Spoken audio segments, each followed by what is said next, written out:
We begin right now with an update to breaking news. We first brought you live at noon. Crews are still investigating a hazardous materials incident at a health facility in Toledo's Old West End. Yeah, the fire department telling us the 3 people were hurt in this.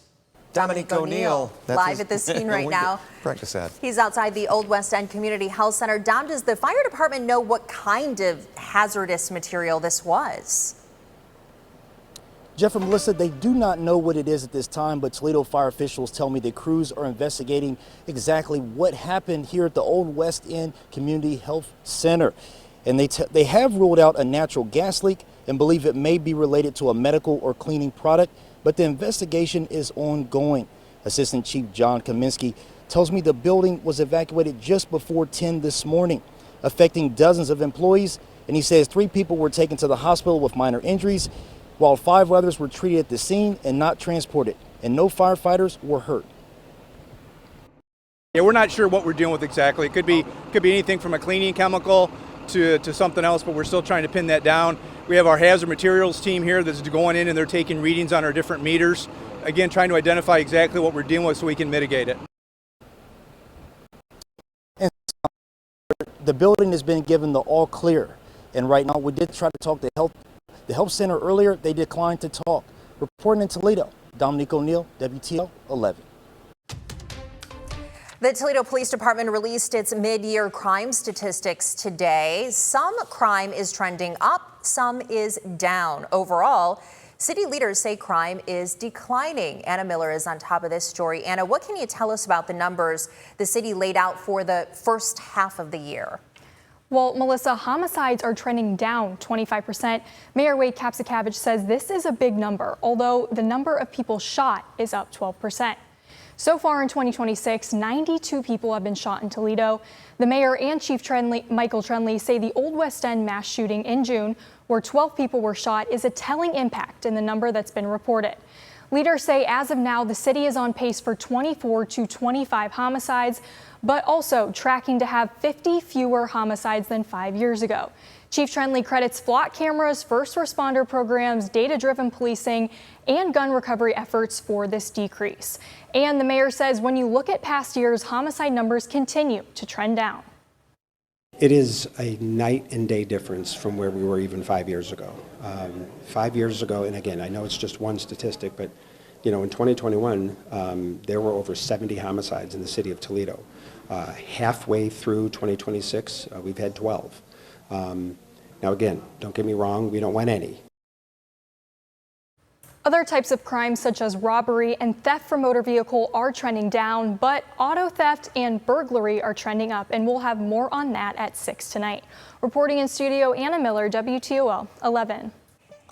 Anna, thanks. The U.S. has carried out 2 straight days of attacks in Iran, and there are conflicting reports about whether a third night of attacks has begun. CBS News has more from the White House. Thousands of mourners escorted the coffin of Iran's former supreme leader, Ayatollah Ali Khamenei, to the shrine where his body is being buried. Some cried and others held up signs calling for the death of President Trump. Explosions were heard in multiple parts of Iran Thursday night. Following U.S. Central Command's report, it struck 90 Iranian military targets Wednesday. Iran responded with a barrage of missile and drone attacks on Middle Eastern countries that house U.S. military bases. What they're trying to do is drive this wedge between the United States and the Gulf states so they can get the Gulf states to cry uncle, and they can be left in control of the Strait of Hormuz. The renewed fighting started as a result of Iranian attacks on ships in the Strait of Hormuz. President Trump calling it a violation on the Memorandum of Understanding, which he now says is null and void. They called a little while ago, they want to make a deal so badly. I just don't know if they're worthy of making a deal. I don't know that they're going to honor the deal. CBS News national security analyst Aaron McLean says the issue is how the two sides are interpreting the MOU. For the United States, opening the strait meant you open the strait, ships can go through. But from Iran's perspective, it meant they controlled the strait. And he says trading attacks could become the new norm. The possibility of real escalation, of course, exists. I'm not sure the appetite exists on both sides for that. And it's possible that what we see right now is what we need to get used to. The escalation in fighting this week has virtually shut down shipping traffic in the strait. Nana Saintio Bonsu, CBS News, the White House. Jerusalem Township was one of the worst hit areas earlier this week with rain and flooding, and community members, they are still working to clean up the damage, but many are left without flood insurance, and they are waiting for any word on whether there will be emergency funds dispersed. Megan Hartnett, she joins us in studio. So Megan, what would need to happen for these emergency dollars to be doled out? Jeff, the Lucas County Emergency Management Agency has had workers out the past couple of days using drones to assess any damage. The county's EMA will then send that information to the state. The Ohio Department of Public Safety will determine if there were enough people impacted for funds to be released.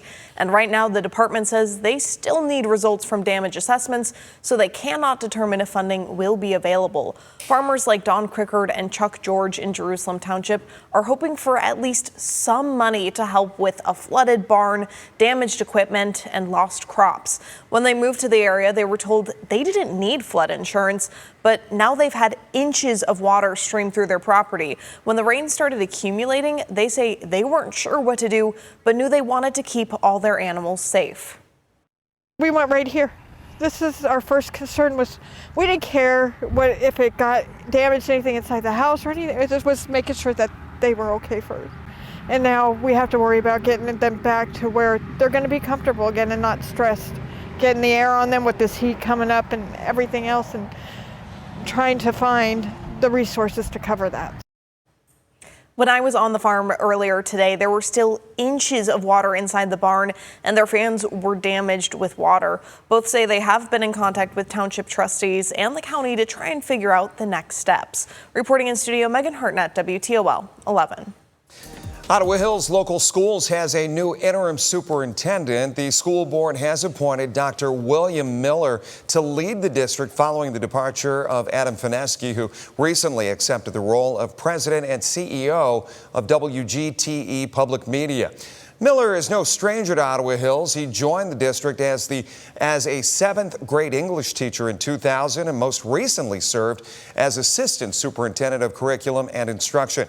He says his top priority is ensuring a smooth transition while keeping the focus on students and staff. The board has also accepted Fineske's resignation, and plans to begin the search for a permanent superintendent will get underway in the coming months.